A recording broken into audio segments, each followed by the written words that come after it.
Aking mga kaibigan, alam na ninyo ang tama,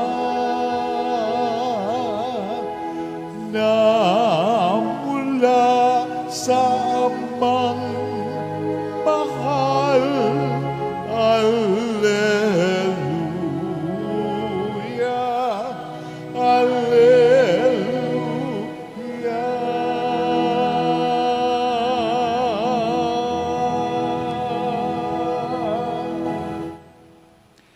Sumainyo ang Panginoon. At sumaiyo rin. Ang mabuting balita ng Panginoon ayon kay San Marcos. Papuri sa iyo, Panginoon.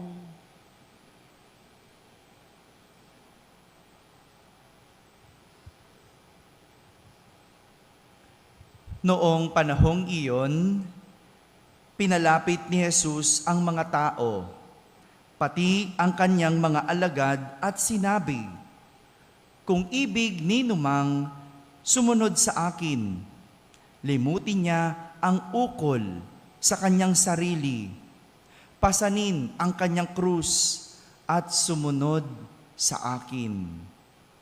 Ang naghahangad na magligtas ng kanyang buhay ay siyang mawawalan nito, ngunit ang mag-alay ng kanyang buhay alang-alang sa akin at sa mabuting balita ay siyang magkakamit nito.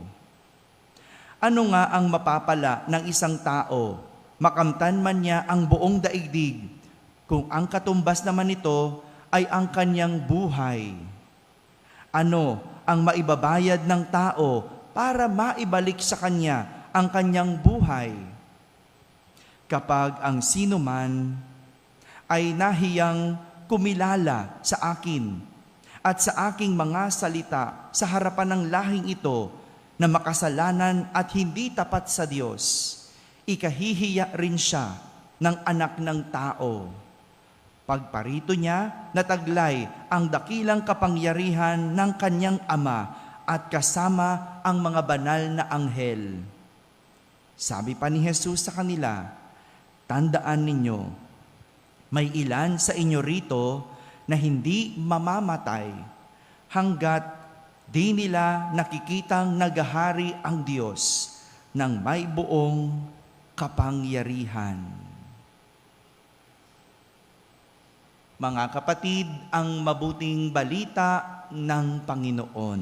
Pinupuri ka namin, Panginoong Jesucristo. Magsiupo pang lahat at makinig sa homilia. Isang magandang umaga po sa inyong lahat. Magandang umaga rin sa lahat ng nasa barangay na nakakapakinig ng ating banal na misa, sa lahat ng nasa tahanan nagsisimba via online, at sa lahat ng nasa abroad. Sang magandang araw po sa inyong lahat. Kasama kayo sa aming banal na pagdiriwang dito sa ating parokya. Kahapon, matapos matukoy ni Pedro na si Jesus ang Kristo. Naalala niyo pa ba? 'Di ba? Naalala niyo yung ebanghelyo kahapon, 'di ba? Si Pedro lang ang nakatukoy kung sino si Jesus. Sabi ng ilan, sino daw si Jesus? Si Juan Bautista. Sabi ng ilan, sino daw siya? Si Elias. Sabi pa ng iba, sino daw siya? Isa sa mga propeta, di ba? Very good. Naalala pa nila, no? Pero si Pedro lang ang nakatukoy kung sino si Jesus. Dahil ito sa mga milagro at pagpapagaling na naipakita ni Jesus nitong mga nakalipas na ebanghelyo. Kasi kasama lagi ang mga alagad, andoon si Pedro at hindi niya nakalimutan yun. ibinahagi naman ni Jesus kahapon, matapos siyang matukoy ni Pedro, ibinahagi niya ang pagpapahirap, pagtatakwil sa kanya ng mga tao at maging ang kanyang kamatayan, ang pagpatay sa kanya. Dito, ipinapakita ni Jesus na siya ang Kristo o tagapagligtas. Hindi lang dahil sa kanyang milagro, hindi lang dahil sa mga pagpapagaling na kanyang nagagawa, kundi dahil sa kanyang paghihirap, pagpapakasakit at pagkamatay. Father, paano nangyari yun? Paano siya naging Kristo sa kanyang paghihirap? Paano siya naging Kristo sa kanyang pagpapakasakit at pagkamatay? Huwag ka mag-alala. Kagaya mo, iyan din ang naramdaman nila Pedro at ng mga alagad. Hindi nila naunawaan ang sinasabi ni Jesus. Paano ang isang makapangyarihan ay itatakwil ng lahat? Diba? Tayo, kung sino makapangyarihan, sunod tayo ng sunod. Diba? Tingnan nyo ngayon. No? Marami, no? Taga-sunod ng mga nangangampanya. No? Wala pang kapangyarihan pero may sumusunod na. Bakit? Kasi kapag may kapangyarihan, maiuupo sa pwesto. Di ba? Alam natin yan di ba? Pero paano ang isang makapangyarihang tulad ni Jesus itatakwil? Paano mangyayari na ang isang nakapagpapagaling ay papatayin? Di ba? Ang hirap unawain.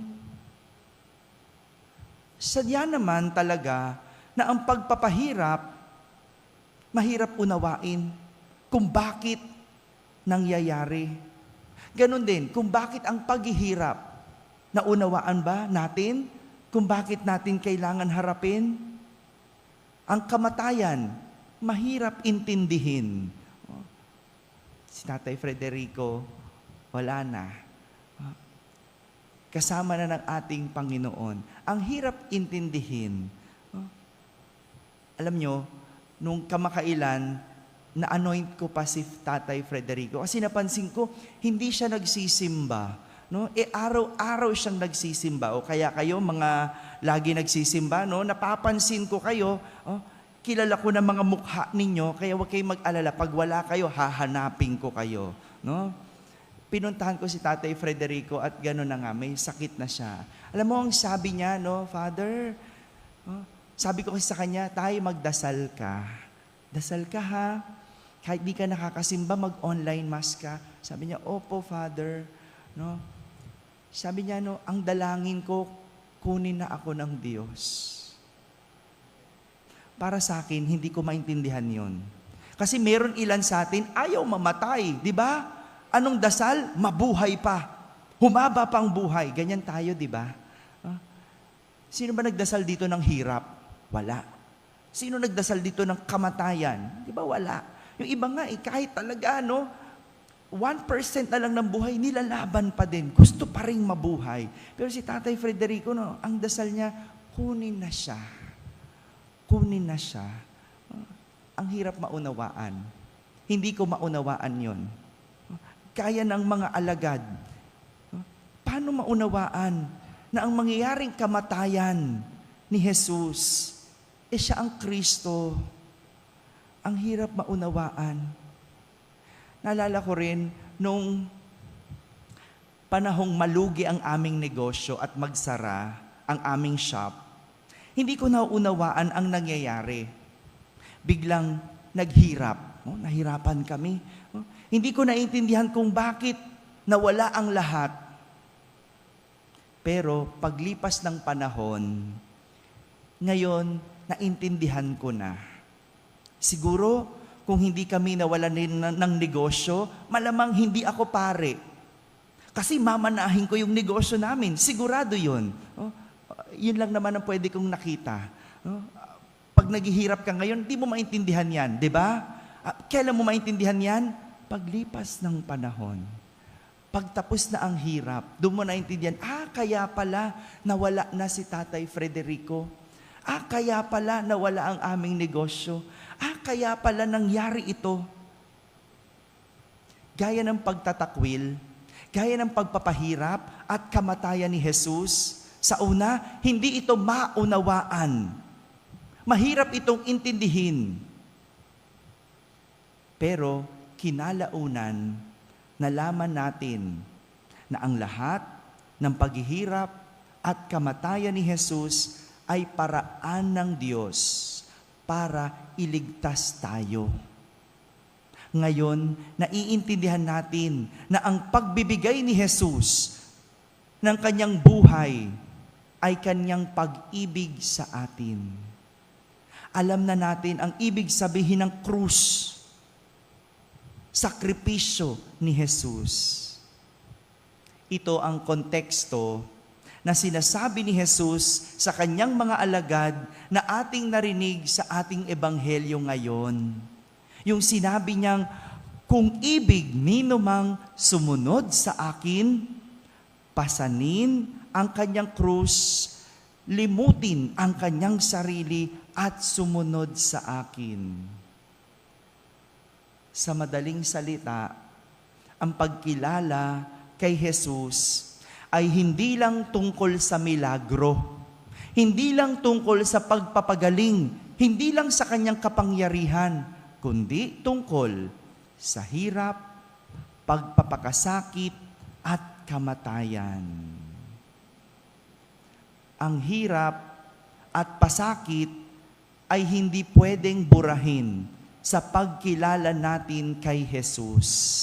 Dahil ito ay tanda ng kanyang pagmamahal sa atin. Tanggalin mo yung hirap, tanggalin mo yung pagpapakasakit, wala yung pagmamahal. Hindi niya maipapakita ang kanyang pagmamahal. O parang mga magulang, di ba? Kayo mga magulang, di ba? Naghihirap kayo para sa inyong anak. Ibinibigay ninyo lahat. Yung isusubo na lang, ibibigay pa. Tanggalin mo yan. Hindi nyo may pararamdam ang tunay na pagmamahal. Kasi kasama yun eh. Kasama yung sakripisyo. Imagine ninyo, yung anak ninyong pinagbuntis ninyo. Alisin yung hirap ng pagluwal. Hindi kumpleto. Wala. No? Kaya alam ng isang ina ang ibig sabihin ng totoong sakripisyo. Yan yung sinasabi ni Jesus, hindi pwedeng mawala. Hindi pwedeng takasan ang hirap. Kailangan limutin mo ang iyong sarili. Pasanin mo ang iyong krus at sumunod sa Kanya. Hindi may aalis ang krus kay Jesus dahil ito ang simbolo ng Kanyang pagpapakasakit. Simbolo ng kanyang sakripisyo para sa atin. Kaya mga kapatid, kung nagtataka ka, kung kailan ka sumunod kay Jesus, saka ka nagdusa. Kung kailan ka lagi nang nagsisimba, saka ka naghirap, hindi mo man maunawaan yan ngayon, pero mayroong ibig sabihin yan sa'yo ngayon. Hindi man ngayon, pero mauunawaan mo, kaya pala kami naghirap. Kaya pala kami nagkasakit. Kaya pala namatay yung tatay ko, yung nanay ko, yung kamag-anak ko. Kasi parte yan ng pagsunod natin kay Jesus.